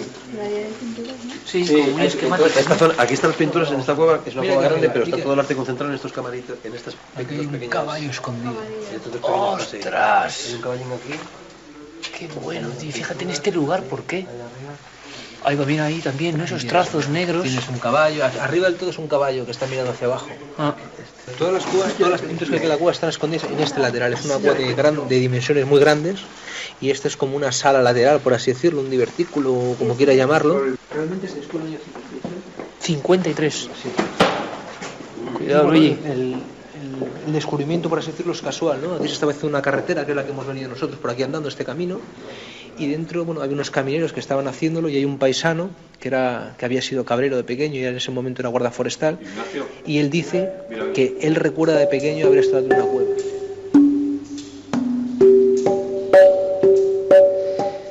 Y vamos a terminar nuestro recorrido por estas cuevas maravillosas y dejamos además para que veáis, porque es difícil imaginar todo esto por la radio, para que veáis nuestro viaje, algunas de estas cuevas acompañados además del presidente de la Comunidad de Cantabria, Miguel Ángel Revilla, y tantos buenos amigos, con escenas que es difícil poder olvidar. Eso sí, una pequeña guinda. Como decía Luis, y aquí va el documento para que todo el mundo lo crea, el hombre que dio esas 3 fases del chamanismo, que fijaos el campo que se abre, ¿eh? Las pinturas prehistóricas representan conexión con los brujos y las paredes ejercían un umbral entre este mundo y ese más allá, que cobraba forma en las piedras y se aparecía. He escuchado a muchos grandes científicos y arqueólogos estos días hablar de que la piedra respondía, de que la piedra mostraba algo que ellos veían perfectamente y que era real, que estaba ahí, que se comunicaba de alguna forma con ellos y por eso pintaban en ciertos lugares. Tuvimos la oportunidad de hablar con ese hombre, con Jean Clots, prehistoriador fundamental para que, por ejemplo, se haya concedido este galardón de Patrimonio de la Humanidad a las cuevas cántabras. Él hizo o apoyó ese informe, esa candidatura, y nos hablaba así de esa tercera fase que nos ha descrito perfectamente Luis Álvarez, esa fase del chamán, del brujo híbrido, quizá el mismo que vimos en Las Sombras, quizá el mismo que está en algunos dibujos en Cantabria y en Francia. Parecen seres extraños, seres de otro mundo, seres con piel de animal, pero con brazos y piernas humanas que danzan extrañamente. ¿Quiénes son y cuál es su mensaje? ¿Y por qué se grabó antes que ningún otro arte y seguramente antes que el propio lenguaje? Jean Clots, entrevistado en plena caverna, nos contaba esto. No sabemos si estos dibujos de humanos animalizados o el contrario, son retratos de chamanes. Esto no lo sabemos. Hay unos colegas que lo han dicho. Yo no sé, porque es posible que sea hecho, pero es posible que sean seres sobrenaturales, que los chamanes han visto dentro del trance o que pertenecen a sus mitos. Nosotros lo tenemos también, en el cristianismo. El diablo tiene una cola, etcétera, y cuernos, es un humano animalizado. Qué casualidad, 2 y 10 minutos aquí desde Radio Santander para toda España, y ahora por supuesto entran en conexión todos nuestros amigos que están en diferentes puntos, ahora lo vais a comprender. Hoy hay conexión de 3 estudios de radio para esta noche. Carmen, que hizo un trabajo de verdad increíble llamado, bueno, no solo el libro, sino incluso especialización sobre el demonio en el arte. No solo los demonios de la iglesia, sino incluso especialización del demonio en el arte. Tú, la iglesia y los demonios, tú estás dibujando ahí, justo ahora cuando escuchabas a Clots, a este gran experto que cambió el mundo, ¿no?, de las percepciones, de esas pinturas que hicieron nuestros antepasados, estabas dibujando una figura que me gustaría que contases por qué, porque creo que es una visión que difícilmente se nos va a marchar. Tú, en ese libro, en la Iglesia de los Demonios, fuiste recopilando arte que hablaba del maligno. Ayer en Santillana del Mar estábamos fotografiando un capitel donde había un exorcismo. El demonio presente, el demonio peleando con la virtud y con los santos, el demonio de diferentes características, y decimos, bueno, se ha idealizado, nadie lo puede creer. Y es curioso que has dibujado eso, porque eso de alguna forma también se aparecía en las cuevas. Sí, lo hemos podido comprobar además esta misma mañana cuando accedíamos a la cueva del castillo. Allí había pues una especie de piedra, parecía una estalagmita, sobresalía del suelo. En ella había como un bisonte que estaba en vertical. El que vio Chema, el que hemos contado que vio Chema con las lampariles, ¿no? Eso es. Y tú viste la sombra, no era ninguna invención. Pero claro, cuando se le aplica una luz es cuando realiza esa sombra. Una sombra en la que se puede ver a un ser negro, gigantesco, con un solo cuerno en medio de la cabeza, y que si además mueves esa luz parece que está danzando macabramente. ¿Y a quién te recordó? ¿Te recordó alguna representación del demonio posterior, curiosamente? Sí, me recordó una representación de una gárgola que hay en París, una de las más clásicas. No recuerdo ahora el edificio en el que es, pero vamos, demonio en París, ya me acordaré de dónde era, en la que se le ve un poco agazapado y también tiene ese mismo perfil. Las imágenes que hay de esa gárgola suelen ser siempre en la oscuridad, porque lo que interesa es como el fondo y solamente la silueta de este diablo, de este demonio. Me ha recordado mucho a ella y también me recordó mucho a una que vimos hace ya bastantes años, más de 10 años, en Las Pulgas, en París, a uno de esos anticuarios que tenían arte extraño, arte vudú, algunos muñecos llenos de clavos, tenía también todo tipo de rituales mágicos que se hacían, y tenía una figura como un poco así escondida, a lo que no se daba mucha importancia, que era un niño también con un cuerno en medio de la cabeza. Me he recordado esas dos figuras y realmente me imagino a Chema cuando se quedó solo después de hacer una fotografía en la que ya habían visto esa sombra que le salió al paso y no sabían por qué, y es cuando empezaron a experimentar con esas luces y sombras, y es cuando se encontraron con ese demonio del castillo. Ha habido muchas sensaciones y algunas nos las guardamos para matizarlas, para comprobarlas, para revisarlas, porque estamos en pleno viaje y queríamos mostraros un abanico de sensaciones simplemente y de aprendizajes de estos días. Esas fases del chamanismo, esos dibujos que hemos visto, la seguridad de que hay muchas cuevas por descubrir todavía. El ejemplo es en 1994, una de las más impresionantes del mundo, se descubre en Chauvet, y eso es como un documental de la antigüedad, con panteras, con leones, con rinocerontes, en la caza, con perspectivas nunca vistas. Había algunas frases, ¿no?, para terminar este recorrido. Picasso, cuando se puso debajo del Vicente de Altamira, dijo aquello de: nadie es capaz de pintar de esta forma. Y algunos pintores modernos, algunos de los más importantes del siglo XX, nos contaba el director del Museo de Altamira. Uno de ellos, por ejemplo, dijo una frase que a mí me conmueve, absolutamente sobrecogido por las figuras, también de caras humanoides, también de grandes ojos extraños que se forman con la piedra y que te miran y que parece que salen de ella. Uno de ellos dijo una frase tremenda. Eran dos de los grandes pintores y estructuralistas de este país. Se miraron y uno le dijo al otro: mira, aquí está todo. Y es que hay formas de las que hablaremos, seres cuya complejidad, cuya modernidad, cuya perspectiva, cuya profundidad, cuya alma tardó el arte muchísimo tiempo en recuperar, y están hechos hace 15.000 años. Hemos perdido la perspectiva del tiempo. Hablamos, como mucho podemos comprender, un par de generaciones arriba y abajo. 15.000, 20.000 años. Y esa gente dejó un mensaje que todavía sigue ahí. Algunos mensajes, estamos seguros, siguen ahora mismo, a las 2:15. Seguramente, objetivamente, en muchas cavernas, esperando su momento de volver a ver la luz, de mostrarnos algo, y ahora están mirando esa oscuridad y esa penumbra de siglos. Podríamos terminar, aunque este es otro campo que ya abordaremos, con el director de ese icono, de esa maravilla de la humanidad que siempre ha sido, de ese primer arte de Altamira. Y nos ha sorprendido porque hemos visto que hasta los más reputados científicos ortodoxos abrían su corazón, su emoción, y nos contaban cosas, quizá por empatía, quizá porque veían que la cosa está cambiando y que hay muchas nuevas teorías. Es José Antonio Las Heras, director ni más ni menos del Museo de la Cueva y Neocueva de Altamira. Delante de la cueva nos decía esto que pone colofón a este pequeño gran viaje hace tanto tiempo, hace tantos miles de años. Había dos cuevas. Una era la cueva bañada por la luz del día, que entraba por una gran boca, que iluminaba, conforme el ritmo del día, un vestíbulo donde había un grupo humano de 40, 50, 60, 70 personas. Todos serían una especie de gran familia. Y luego hay otra cueva, la que empieza en esa frontera difusa que es la penumbra y la oscuridad, ¿no? Que es el lugar de los ritos y el lugar de los mitos, el lugar de lo trascendente.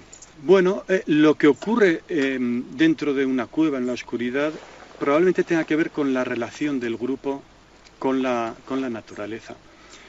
Con una naturaleza que está allí, que tiene distintas maneras de manifestarse, pero que se manifiesta personalmente.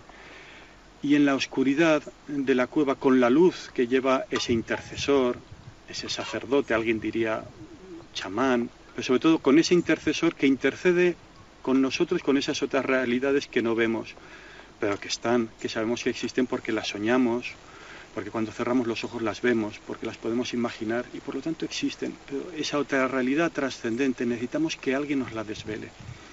Y ese alguien era ese intercesor, ese sacerdote de la prehistoria, o ese chamán de los pueblos cazadores y recolectores que con la luz y el carbón para dibujar, pintar o las piedras para grabar, se relacionaba con esa otra parte de la naturaleza que también está aquí, ¿no? Que está en estas praderas, claro, incluso de ahora mismo. Y lo estamos viendo, ¿no? Estamos hablando de un lugar absolutamente... Pues queridos amigos, así de abrupto acaba el documento, ¿y sabéis por qué? Porque acabamos de llegar a la radio justo antes de empezar el programa con todo el material, con todos los documentos, y es lo que nos ha dado tiempo a mostraros de este viaje. Un mínimo porcentaje. Ahora, Luis se sentía, el director de las cuevas de Altamira, en una jornada inolvidable, hablándonos así, para mí es muy importante. Qué tipo más grande, ¿no? Pero hay una cosa que hay que desvelar a la audiencia, Iker, y es que tú también, y además lo digo porque te conozco desde hace muchos años y siempre te he visto dibujar un montón de cosas en el papel mientras hablas. Hay que revelarlo. Antes decías de Carmen, mira, estás dibujando precisamente parrillas, y antes habías dibujado algunos dibujos que yo reconocía de la cueva del castillo. Y hay una frase más que decir para finalizar, ¿no? Y es que, ¿y si fuera que la iglesia, ese dibujo que ha puesto Carmen, ese, digamos, esbozo que ha hecho de esa sombra proyectada sobre la pared terrorífica, que es una gárgola tremenda que aparece en Notre Dame además, o se parece mucho, y si fuera que la iglesia, Iker, con la cristianización mandó a ese submundo, controlando la fe, controlando la trascendencia, a todas estas sombras, a todos estos seres grotescos, cerrando la puerta para la eternidad? Pero yo creo que es de otra manera, Iker. Creo, como dice Klotz en su otro libro, que esta es la historia más bella del hombre. Y vamos con los mensajes de nuestros oyentes. 7640, palabra clave, milenio, espacio y lo que nos queráis contar. Si es de cuevas, pues mejor, que es de lo que estamos hablando esta noche. Sí, pero ahora viene, yo voy a hacer un adelanto, perdóname Carmen, pero lo de pilar urbano, que están preguntando mucho, ahora vamos a ver un pequeño adelanto, le digo a los compañeros de Madrid que nos seleccionen algo porque y hay esos mucho hombres, tema. bestia, lobos o mujeres. Hombres, lobos, ni más ni menos. O niños. Bueno. Vamos con mensajes. José Manuel desde Cáceres nos dice: aquí en la capital hay una cueva de la prehistoria, se llama la Cueva de Maltravieso y también tiene pinturas rupestres. Iker, ¿qué se siente en esa cueva? Gracias por el programa. Ya no se emite los viernes, nos pregunta Nano desde Tenerife. No, Nano. Se emite solo los sábados de 1 a 4. Pero más mañana tiempo nos con vemos vosotros. en Cuarto Milenio. Es un poco la doble ración y más tiempo. Y lo que se siente lo hemos contado. Y lo contaremos con imágenes, ya veréis. Ezequiel pregunta cómo o quién descubrió por primera vez esos cuerpos. Se refiere a los esqueletos de la primera de las cuevas. Pues el equipo de la Gobernación de Cantabria de arqueólogos, ¿no? Con Roberto Antañón a la cabeza. La Consejería de Cultura, que por cierto habría que mencionar, ¿no? Se han Consejería portado de Cultura de Cantabria, se han portado excelentemente, ¿no? Señor Marcano. Hola milenarios, gracias por estos temas arqueológicos que los estudiantes y gente interesada en ello lo agradecemos.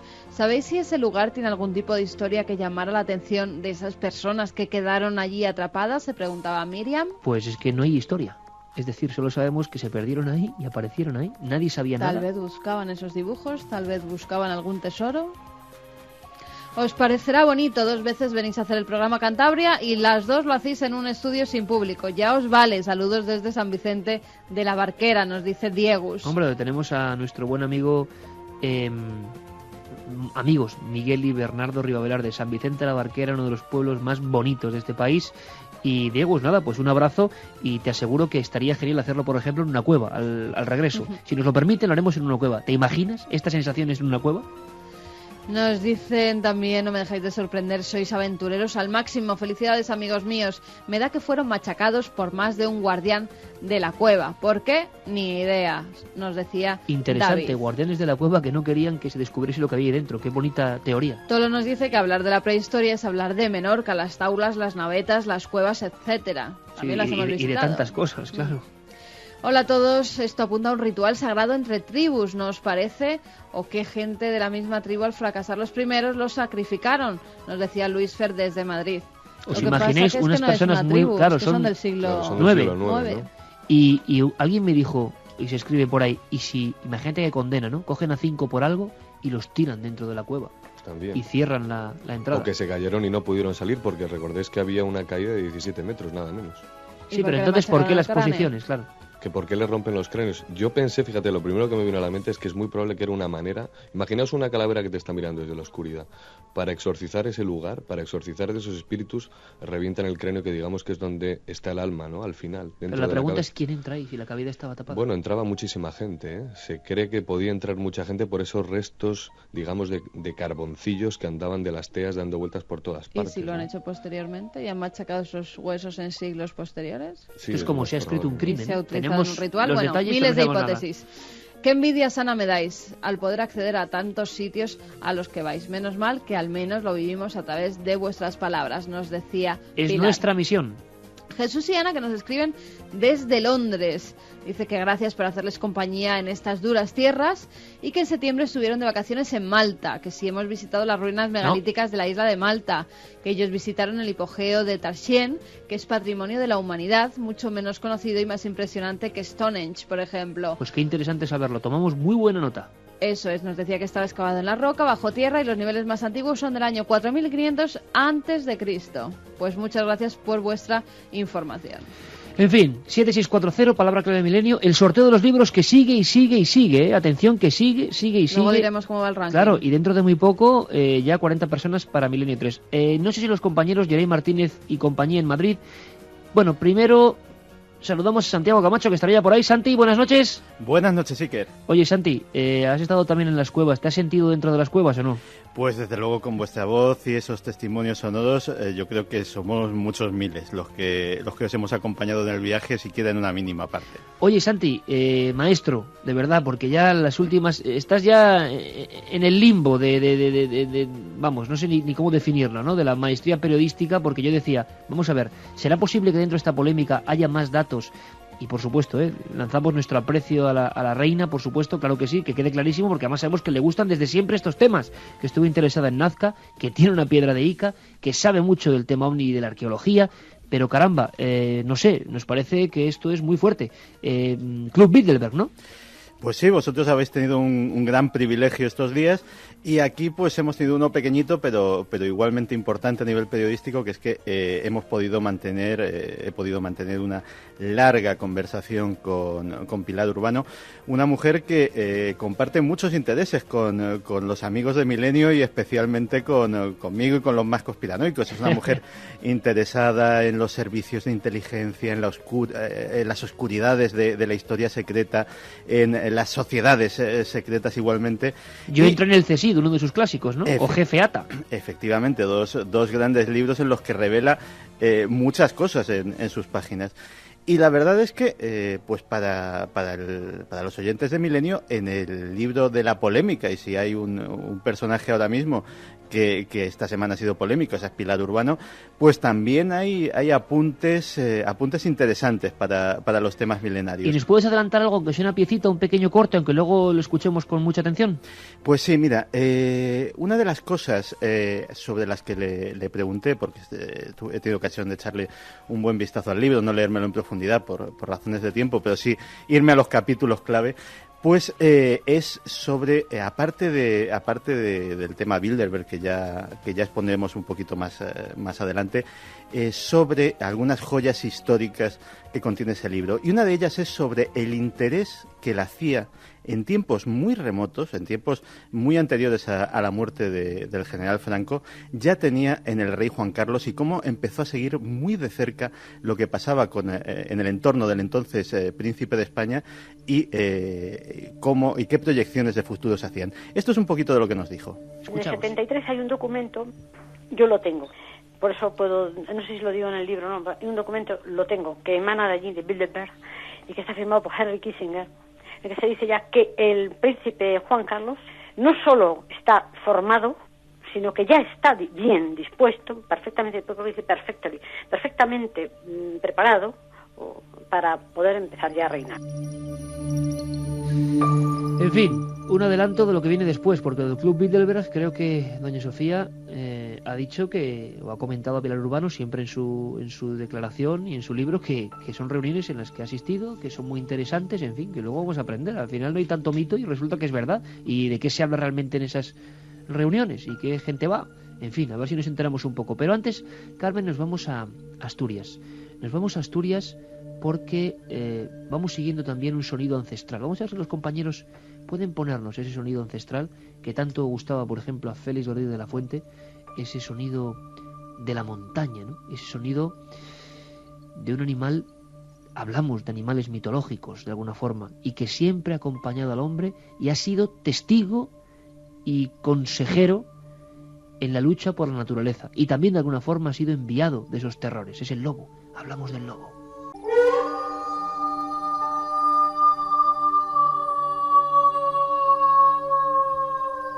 Marchamos hacia el corazón de Asturias, marchamos, si no me equivoco y no me fallan los datos, a Gijón.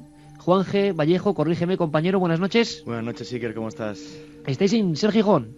Estamos en la cadena Ser Gijón, efectivamente. Bueno. Y imagino que también te habrá gustado viajar por la prehistoria. Y tú me comentabas, Juanje, que se están haciendo investigaciones interesantísimas. Queremos compartirlas con todos los oyentes de Milenio 3 sobre un mundo que parece evidentemente algo, bueno, ya descartado y desterrado, ¿no? Hombres lobo, lobisomes, hay nuevos trabajos, nuevas historias antropológicas, y me gustaría que nos contases y que presentases al invitado que tienes contigo.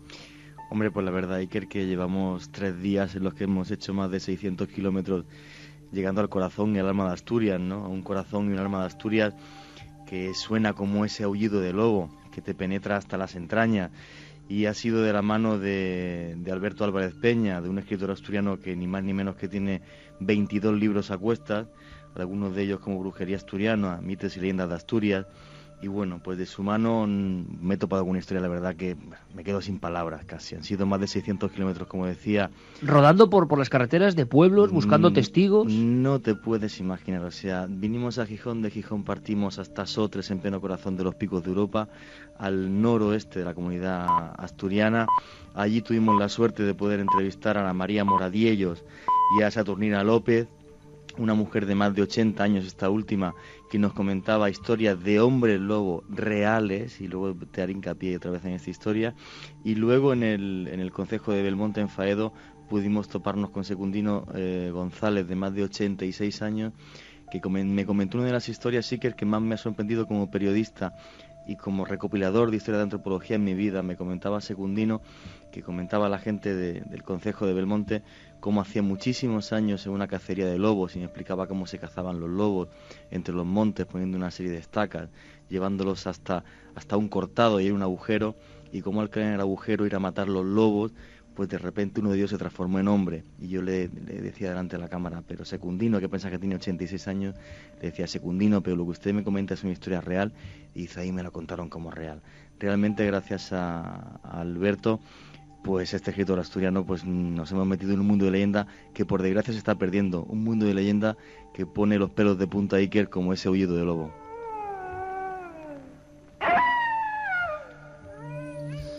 Y tanto que pone los pelos de punta cuando se cuenta con esa franqueza, ¿no?, que todavía tienen las voces del pueblo, y que en el fondo, fijaos la casualidad, porque no conocíamos este caso, porque nuestro compañero Juan, que está en plena investigación, que tiene que ver con lo que llevamos hablando una hora, ¿no? Animales humanizados o humanos animalizados, la mezcla de dos especies que de repente surge como un demonio de lo más profundo del inconsciente o del tiempo. Alberto Álvarez Peña, amigo, buenas noches. Hola, buenas noches. Pues estamos absolutamente fascinados. Juanje insistía en que había nuevas investigaciones, que había una recogida absolutamente antropológica que hay que mantener, que hay que conservar. Y la primera pregunta es lógica, y seguro que mucha gente en nuestras vías de contacto te la está haciendo ya, y veo que te la está haciendo ya, que es bueno, todavía existen historias de lobisomes, de hombres lobo, no se han borrado por completo, aún queda la señal de esa creencia tan antigua, ¿no? Bueno, pues sí, aquí no lo llamamos lobisome, lo llamamos omeyobo o omechobu. Omeyobo, ajá. Sí, y bueno, el primer sorprendido fui yo. La primera historia que encontré fue de Secundino, en Faeu de Belmonte, como bien comentó Juanje, y bueno, a partir de ahí empecé a preguntar por ello, porque las únicas referencias que teníamos eran de los años 20, Aurelio de Llano recogía la historia en Tormaleo, muy difusa, Tormaleo es de Ibias, queda casi rayando con Galicia, y precisamente, bueno, pues algunos grupos de Galicia lo consideraban, bueno, pues una contaminación cultural. Claro, las cosas no existen hasta que son nombradas. Empezamos a encontrar en Belmonte, al seguir preguntando por ello, encontramos una gran densidad de historias de Omes Yobu, precisamente, o de Omes Chobu, como se dice ahí en la zona, en Cangas de Narcea. Muy densa, se extendía también por Degaña, Quirós, Riosa. Quirós, Riosa son casi centro de Asturias, y lo más oriental que encontramos pues fue precisamente Sotres, que queda en Cabrales, y bueno, el Picurriello, el conocido por los escaladores como Naranjo de Bulnes, pues está allí, o sea, la zona más oriental que encontramos de Asturias con este tipo de historias. Casi todas ellas se deben a una maldición que les echa el padre o la madre a los hijos, y siempre el número 7 está presente, ¿no? Muchas veces es por romper un tabú cristiano, como por ejemplo es comer carne en Cuaresma. La madre o el padre le dicen: permita a Dios te vuelvas lobo durante 7 años y te hartes de carne, y al momento ocurre esta maldición.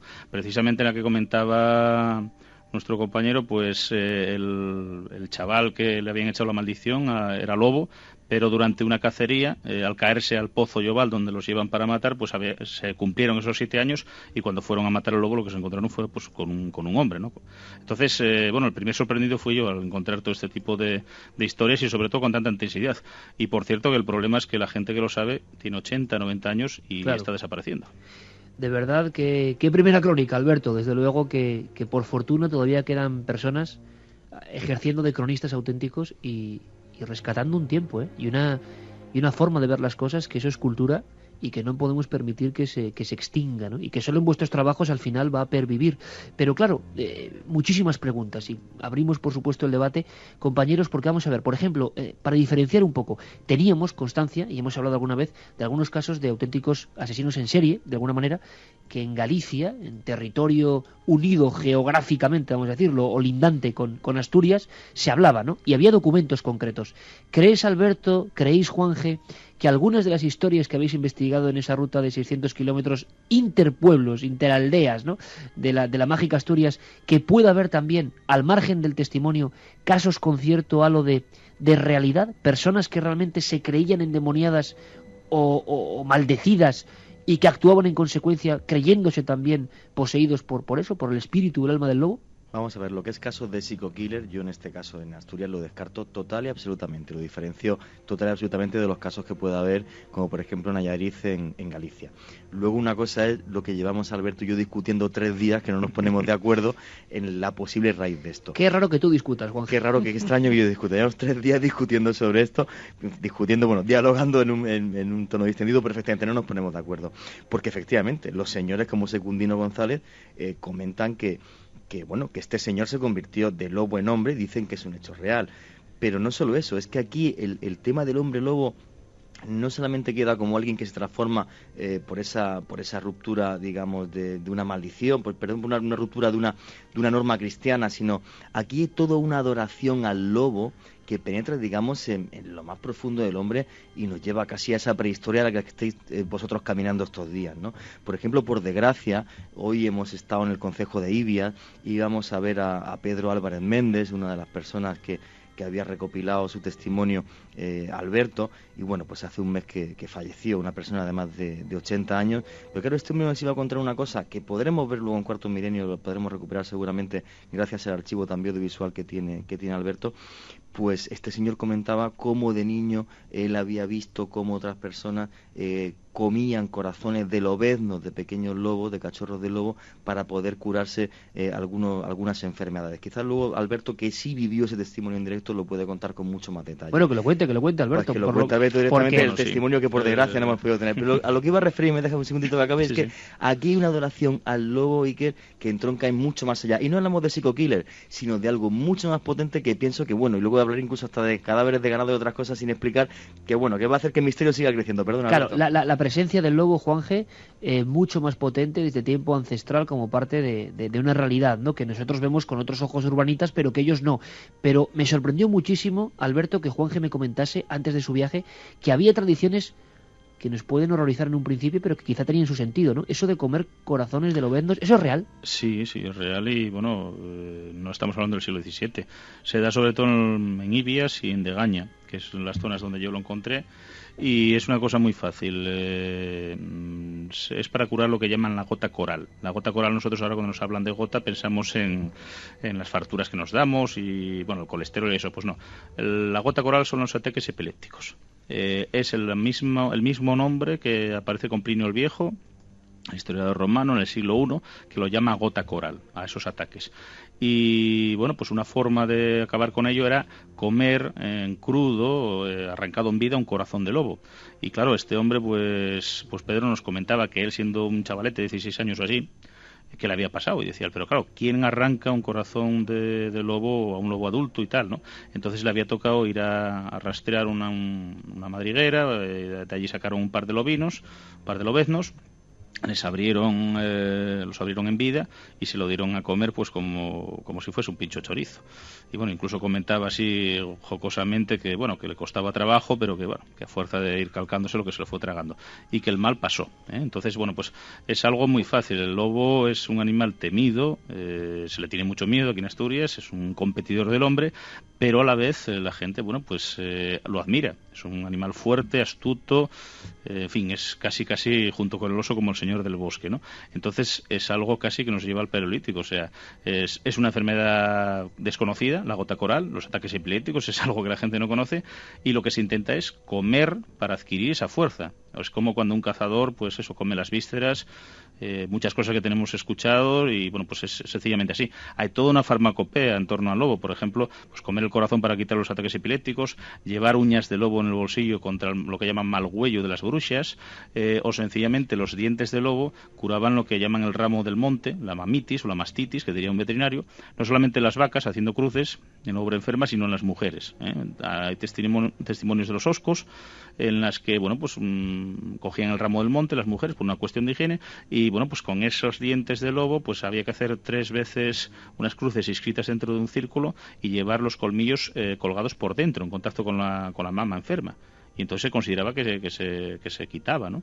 Entonces, bueno, pues vemos cómo el lobo pasa, aparte de ser un animal temido por ser un competidor del hombre, a ser un animal admirado por su fuerza y su astucia. Entonces, pero fijaos Alberto, qué curiosidad, ¿no? Porque me está recordando, yo recuerdo un programa que hicimos en Lugo, con un también estudioso antropólogo, José de Cora, si no recuerdo mal, y con historias de Galicia en este caso, y muy raras, pero que tenían un halo de absoluta autenticidad, ¿no? Y de antropología viva, que yo estaba pensando, Alberto, lo mismo que pienso esta noche, que menos mal, ¿no? Que estéis ahí para salvaguardar este patrimonio, porque es que en un par de generaciones probablemente no se sepa de estas cosas. Y tú fíjate, Luis, qué curioso, estaba señalando que estos días, haciendo un nexo inesperado por completo, hemos visto muchos dientes de diversas criaturas y animales que se temían, que se horadaban igual que nos han contado aquí, ahora mismo en Asturias que se hacía, y se ponían en contacto con el cuerpo, modo de collares o modo de sanación incluso, como nos contaban en Altamira, esos dientes perforados que eran como auténticas reliquias que incluso se falsificaban.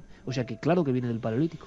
Sí, pero incluso a nivel simbólico, ¿no? El hecho de, por ejemplo, estábamos hablando del animal espíritu, de que aquellas gentes en la caverna podían en un momento dado ver animales transformándose en humanos y ellos mismos transformándose en animales con toda probabilidad. Cuando habláis de los casos de hombres lobo, si vamos un poquito más adelante en la historia de la humanidad, durante la Edad Media la Edad Media está plagada de este tipo de historias, a la vez que la brujería y todas esas historias de hombres lobo. Y hay una obra curiosísima, muy bien documentada, de un autor que se llama Claude Lecoteaux, Claude Lecoté, que habla de la historia del doble, ¿no? Claro, Y historias de hombres lobo en la Edad Media. Claro, y a mí, fíjate, ¿no? Porque yo siempre me he preguntado, además, desde la infancia, ¿no? Qué terrible, ¿no? Andar por el bosque, a mí que me encanta introducirme en los bosques, ¿no? Encontrarse de repente con un ser hombre que se ha transformado en lobo. ¿Es esto real o no es esto real, no?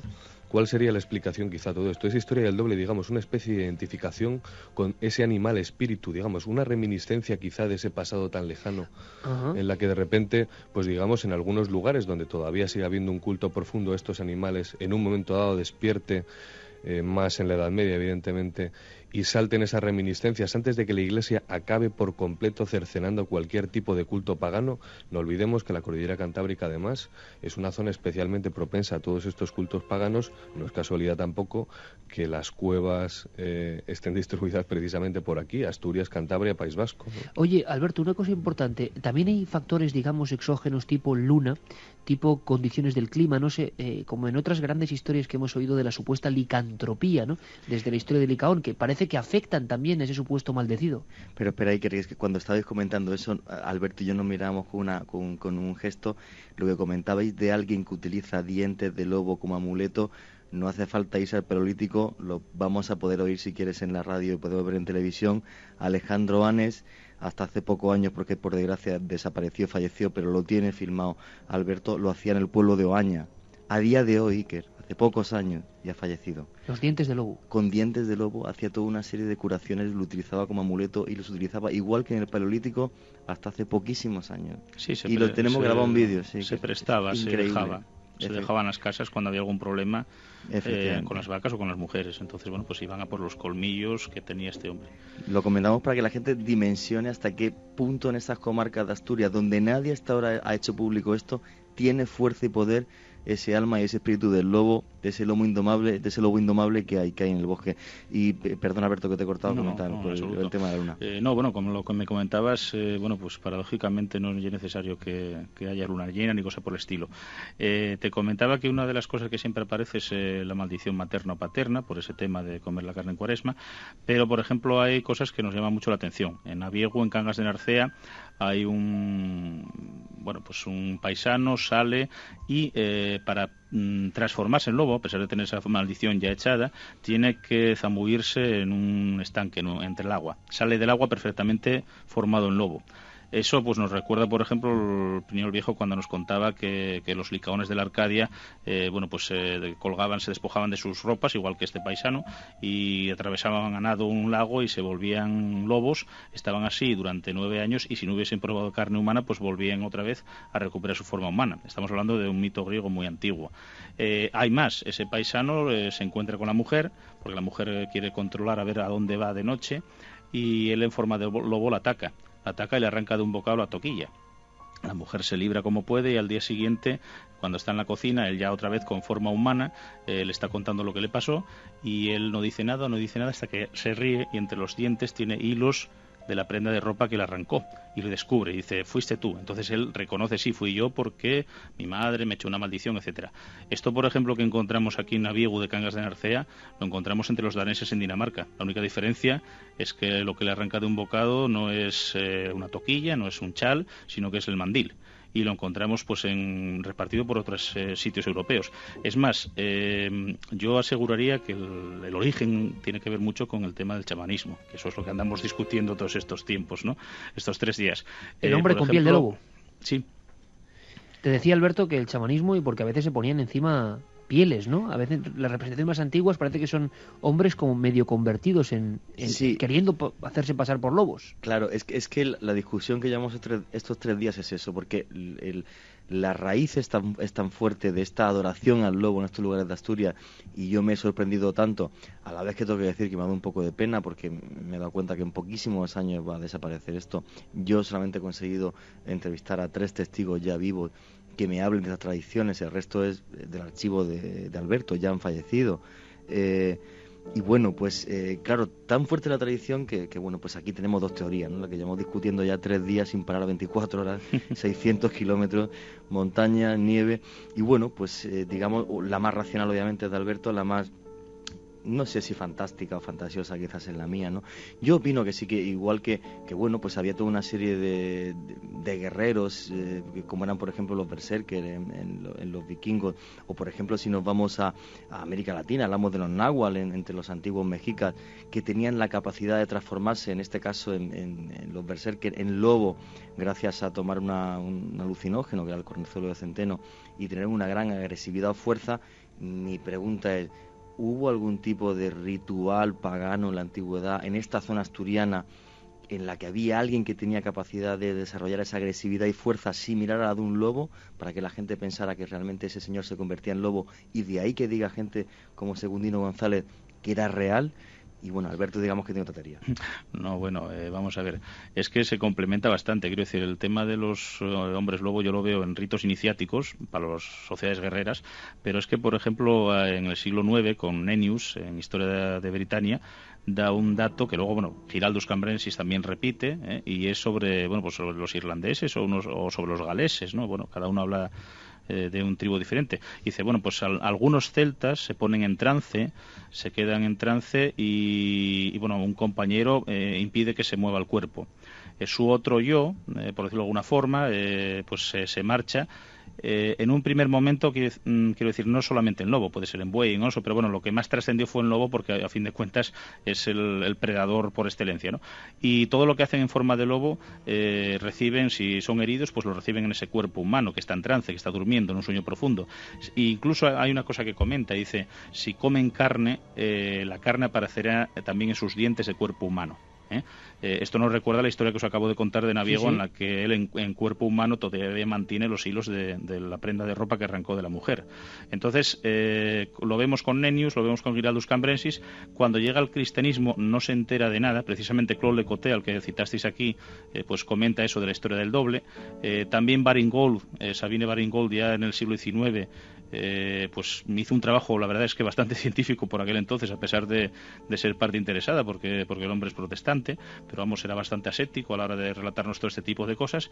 Y bueno, cuando llega al cristianismo, pues no se entera de estos trances chamánicos, no comparte esa religión. O sea, lo que para las sociedades guerreras iniciáticas es un don, para el cristianismo es una maldición, y por eso precisamente tenemos pues en el siglo XIII El espejo de los reyes, que es una obra anónima noruega que habla de cómo San Patricio echa una maldición a los paganos irlandeses diciendo, ya que queréis echaros sobre mí como lobos, seréis lobos durante 7 años.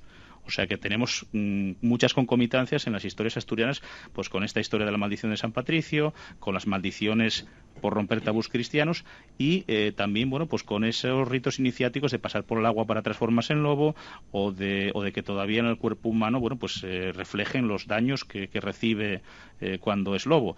Una historia de Bicharevildas y un pueblín de Somiedo, nos contaba una paisanina, bueno, hace mucho tiempo, me lo contaron a mí, porque esa paisana también desapareció, la pobre, pues que una vez en forma de lobo a uno le habían disparado y le habían arrancado una uña del pie. A los 7 años, cuando volvió a ser persona, le faltaba un dedo del pie. O como un paisano una vez en la feria de ganado se dirigió a otro diciendo, muchas piedras me tiene Ture de usted. Oiga, yo a usted no le conozco, no le tire ninguna piedra. Y le decía, bueno, es que yo fui lobo durante 7 años y cuando atacaba el redil donde estaban sus ovejas, usted me ayuntaba tirándome piedras. Entonces, vamos, son historias que te cuentan, esa también es somedana, y que entroncan muy bien con esas historias del siglo IX, con esas historias del siglo XIII. Pero historias, Alberto, con una fuerza expresiva impresionante. Y me gustaría trasladarte una duda que tiene mucha gente que nos comente y que yo tengo personalmente, que es, vale, hablamos de hombres transformados en lobo, de humanos animalizados, pero yo he conocido historias donde el protagonista es el propio animal, es decir, es el propio animal, sin nada de hombre, el que se aparece de una forma extraña, o desaparece, o crece en mitad de un camino, o marca un cruce de caminos, y gentes de muy diversas épocas, cuando ya ese lobo, perro o lo que sea tenía que estar muerto, sigue apareciéndose como custodiando algo. En algunas partes de Navarra, lo hemos comentado, se llama el perro negro. Y me gustaría saber si también en Asturias hay historias que incumben a animales fantasmagóricos, pero con la forma del lobo simplemente, sin nada que ver con el hombre. Sí, pero yo creo que pertenecen a otra esfera. Quiero decir, o sea, aquí tenemos perros negros que se aparecen. ¿También? Perros que crecen, sí. ¡Caramba! Perros que crecen, que a veces se relaciona con el diablo. O sea, se dice que es una transformación del Diaño Burllón, que es un personaje, bueno, pues más o menos nada simpático, aunque bueno, no es tan terrorífico, pero bueno, quiero decir, hay perros negros, en algunos casos son espíritus de gente que murió asesinado en un campo, en fin, hay algunos, sobre todo en la zona más occidental de Asturias, algunos perros que se presentan como presagio de muerte, eso entronca también con muchos perros negros que aparecen en Gales, en Escocia, que cuando se aparecen y se ven, bueno, pues es señal de que va a morir alguien, pero yo creo que esto pertenece más bien a otro tipo de ambiente del más allá, porque el perro en las culturas indoeuropeas siempre es un animal asociado a los infiernos, y al decir infiernos pues hablo de ese otro más allá, no el infierno como lo entienden los cristianos, y yo creo que tiene bastante menos que ver con esta historia de los hombres lobo, ¿no? Pues desde luego que a ver si un día comentamos esa historia porque son maravillosas. Dejando un poco de lado la leyenda, la tradición, ¿habría alguna posibilidad de que algún habitante de esas aldeas asturianas sufriera de esa enfermedad llamada hipertricosis, en la que el cuerpo se llena de pelo como si fuera un lobo? No, ni porfiria, ni en todas estas historias la transformación en lobo es casi total. Sí, lo que hablan es de un animal, o sea, lo que es un lobo, no se habla de un animal medio hombre, medio lobo para nada, ¿no? Igual que descarto el tema de asesinos, todo los testimonios que hemos recogido y lo que he visto del archivo de Alberto, descartaría ese tipo de enfermedades. Pero sí se habla de, como comentabais antes, que había visto cómo se convertía en lobo. No, pero, o sea, se habla de un lobo en sí, o sea, pero no sale formado un lobo. Sí, sale formado un lobo. No es mitad hombre, mitad lobo, ¿no? No es híbrido, no es híbrido. No, es un lobo. Sí, lo es entendemos un lobo, efectivamente, un perro, o sea, un lobo lo que ves en el monte. Es más, lobo. Siempre se requiere que la persona se desnude, o sea, se desnuda y acaba transformándose en lobo. No es la imagen de Paul Naschy que tenemos de las películas, que no, es un lobo total, más grande, más feroz o... En fin, muy agresivo, pero un lobo, sí. Yo os pediría ahora, Juanje, Alberto, si es posible, brevedad máxima, casi en titulares, por favor, porque hay algunas preguntas sumamente interesantes, algunas que preguntan cosas concretas o han sido testigos de cosas o conocen cosas en Asturias. Jesús nos dice que es un chofer que va a cargar carbón todos los días a Tormaleo y que nos asegura que en la campa a las 4 de la mañana los aullidos te ponen muy nervioso. También ahora desde Asturias nos dice que es asturiana, que pasó parte de su infancia oyendo a los lobos en su pueblo y que antes de seguir quiere decir que es un animal maravilloso, muy mitificado, mejor que muchas personas. Los he oído y visto más de 30 veces y jamás me han hecho daño.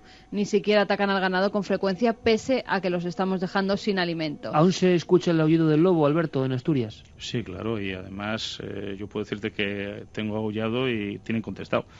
Porque aparte de este lobo mítico, también me gusta el lobo biológico, ¿no? Oye, eso es muy bueno, ¿cómo que contestan? Y bueno, nos lo comentó un paisano que era limañero, en Calea o en Casu. Y se dedicaba precisamente a exterminarlos, pero bueno, el paisano hablaba, era una fuente antropológica para saber muchas cosas, y nos decía que si aullas los lobos contestan. Y bueno, pudimos comprobar, otro compañero y yo hace muchos años, que él está en la Guardería de Medio Ambiente, hicimos una espera para verlos en la Braña La Corra, en el Camín Real, que llaman, entre Somiedo y Teberga. Pasaron delante de nosotros, teníamos el viento a favor, y al pasar y no nos vieron, bueno, pues hicimos la tontería de decir, oye, vamos a poner en práctica esto, y aullamos, y efectivamente volvieron a mirar a ver qué era. Cuando nos pusimos a dos patas, por decirlo de alguna forma, pasaron totalmente de nosotros, dieron la vuelta y vamos, y nos miraron. A partir de ahí probamos muchas veces en la Serra de Cristaleira, de Boal y por ahí, y es cierto, o sea, si aullas, ellos aullan. Nos decía Ara que cerca de su pueblo la leyenda que corre no es mala, es de una niña que fue cuidada durante 3 días por una manada de lobos que impidieron que pereciera de hambre y de frío. Leyenda tipo Rómulo y Remo. ¿Hay leyendas buenas, Alberto, en Asturias? Perdona, tenemos una. Tenemos una total y absolutamente, bueno, supuestamente real, que nos contó Ana María Moradiellos, efectivamente, en un pueblito que hay cerca de Sotres, donde comentan que un grupo de pastores encontraron a una niña con pelo, bueno, que había muerto su madre, que era una mendiga, y con pelos en la boca y restos de leche de que la habían montado los lobos. Pero se cuenta como una historia total y absolutamente real. Vaya hace imagen, pocas décadas, sí. Sí, se comenta que bueno, que era una paisana, una mujer que andaba pidiendo con una cría pequeña, y venía, ella no era de aquí, no era asturiana, era de la parte de Líbana, y venía por Áliva hacia Sotres, y una vez la pilló una tormenta en Áliva, en un sitio donde ahora hay una capilla, antes no había la capilla, que se llamaba de la Virgen de la Salud. Y bueno, pues nada, ella envolvió a la criatura como pudo, se tiró encima de la cría y bueno, allí se murió helada. Cuando descubrieron los paisanos de Sotres, después de que amainó el temporal, vieron que la mujer estaba muerta, habían pasado ya 5 días o así, Alrededor estaba lleno de pisadas de lobo en la nieve, y cuando levantaron el cadáver de la mujer, pues la cría estaba allí. Efectivamente decían que tenía leche fresca, otra más seca, y que había pelos de lobo en la boca de la cría y en el cuerpo, y que suponen que sería una loba, pues eso, que había perdido la camada y que había ido a amamantar a la cría, y que además, bueno, no habían devorado el cadáver de la madre. Eso se cuenta como cierto, pues hace unos años, de allí de Sotres. A Ana María de Moradí se lo contaba el padre. Si fue verdad o no, se le pierde la pista a la cría, por supuesto. Dicen que la llevan probablemente a un hospicio a Líbana, pero vamos, no se sigue la historia de ella. Y bueno, pues es un caso que se comenta en Sotres, que pertenece al concejo de Cabrales. Impresionantes historias, de verdad, impresionante antropología en vivo, y sobre todo, lo repetimos, impresionante plasmación de temores, de imágenes que las coge un novelista o un cineasta y es que no se le ocurren, o sea, imposible. Solo ese saber popular condensado en ciertos hombres y mujeres que aún conservan ese pasado antropológico nos pueden estremecer ahora a las 2:57. Alberto Álvarez Peña, de verdad que espero pasar muchas más noches contando historias a la luz de la hoguera casi contigo. Y Juan G. Vallejo, buena investigación, amigos, un fortísimo abrazo. Un abrazo. Un abrazo. Aquí está la mejor banda sonora de la historia de la televisión. Antón García Abril, Félix Rodríguez de la Fuente, El hombre y la tierra, lo que es lo mismo, el conocimiento del lobo en España. Esto, Luis, no sé si es música prehistórica, pero es música ancestral, y sigues oyéndola desde 1974 y sigue siendo insuperable.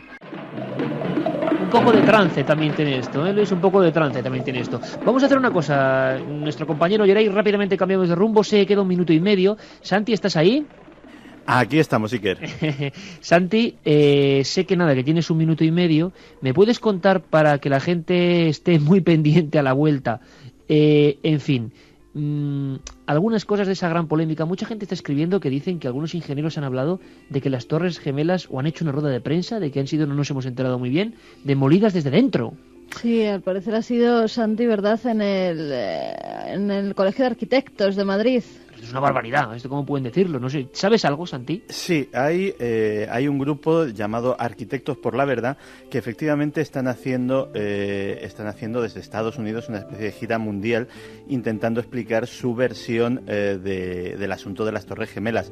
En ese ciclo de conferencias pues han visitado España y pues aquí han pronunciado una conferencia explicando su verdad, de que según su teoría pues el tema de las Torres Gemelas no fue otra cosa sino un autoataque, digámoslo así. Teoría controvertida, pruebas controvertidas y la verdad es que es difícil sacar algo limpio. Oye, Santi, una cosa, lo indagaremos, pero una cosa nada, solo con un sí y un no y volvemos a la vuelta. ¿Es verdad que el grupo Bilderberg, de que habla la reina, o se lo ha contado a Pilar Urbano, hablaba de que esos sabios ya sabían que Obama iba a ganar?